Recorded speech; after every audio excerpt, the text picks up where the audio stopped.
Well, the first point I make about race is that we don't talk about it in the church. We try to avoid the conversation, thinking that if it goes away, and we just get along, everything will be okay. And it's not really an issue. But the reality is, especially for people of color, particularly African Americans, going historically up until today, it's something that we have to navigate every day.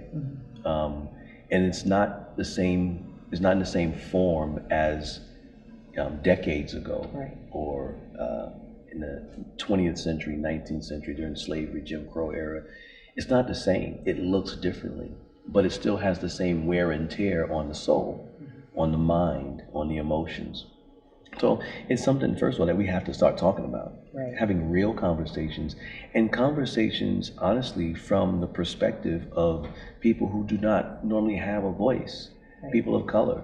And that's one of the things why I talk about it so much, is because racism has so ravaged my family, just like many other African American families and other families of color. But it's so ravaged our family, from death, tragedy, and I'm not talking about slavery. I'm talking about in the last couple of generations, Yeah. story after story, and in my own personal experiences, both blatant and the systemic nature of it, that you have to navigate, knowing that these structures are in place, is something that we have to talk about. Right. I believe that the gospel is supposed to speak to every area of society that sin has touched. And the areas that we do not want to speak about and address and really deal with, we're allowing sin to prevail. When we think about pain, today especially, we have so many conveniences that it's very easy to avoid pain, to avoid trials, but there's some value there, right? So dive into that. Well, in terms of my family, when I talk about racism, I talk about the open wound of the trauma. Because I've seen it in my grandmother, who couldn't talk about my grandfather. She never spoke about my grandfather. And I would ask her, and she would get visibly upset 50 years later. So there was still some pain there. My dad, uncles. So you see the intergenerational trauma. So when we talk about pain, not just in an area of racism, but any type of trauma, one, I think we don't know how to deal with it. We don't know how to, really, we don't know how to heal. Right. Because you can't heal unless you diagnose, and deal with what's wrong, what's going on. So previous generations, you don't talk about it, you don't go to therapy, you don't go to counseling and things like that, yet we carry the trauma from generation to generation. And so I think that one of the values is that it'll teach us how to lament. Yeah. It forces us to grieve, to actually stop and lament, reflect on what happened, be affirmed that what happened to me is not my fault, or it doesn't define me. That's part of the grieving process, I believe, is reflecting on what happened, what is it doing to me, how has it formed and shaped me. But if I never talk about it, if I never sit in it, I'll never come to those places. Right. Right? So there are people who are walking around in pain, and the pain is defining them. The trauma is defining them.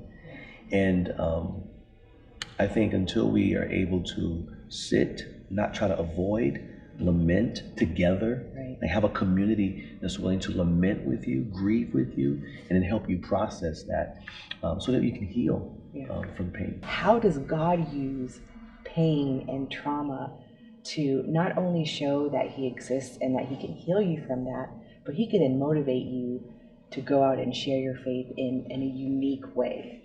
Yeah, I think for me, what I've come to realize is that I'm not the only one going through what I'm going through. And when you start to think like that, you realize, okay, it's not just me experiencing this trauma or going through this pain.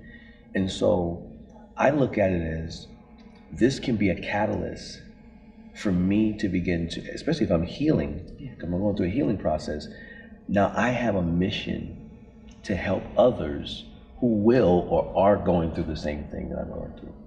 And so I use that pain, and Martin Luther King says this redemptive suffering. that it becomes a force.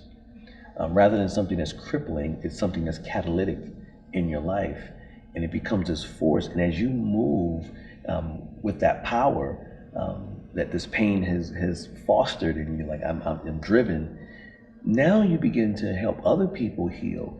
And when you help someone heal, when you are life affirming and life giving with your life, people can now see God. Yeah. Right? Oh, yeah. They don't feel alone. They don't feel like, oh, the light switch comes on when someone hears your story and they see you on the other side of it, and they're like, wait a minute, that can be me? Right. Right? If you'd like to hear more from Phil Allen Jr., check out ownyourfaith.us.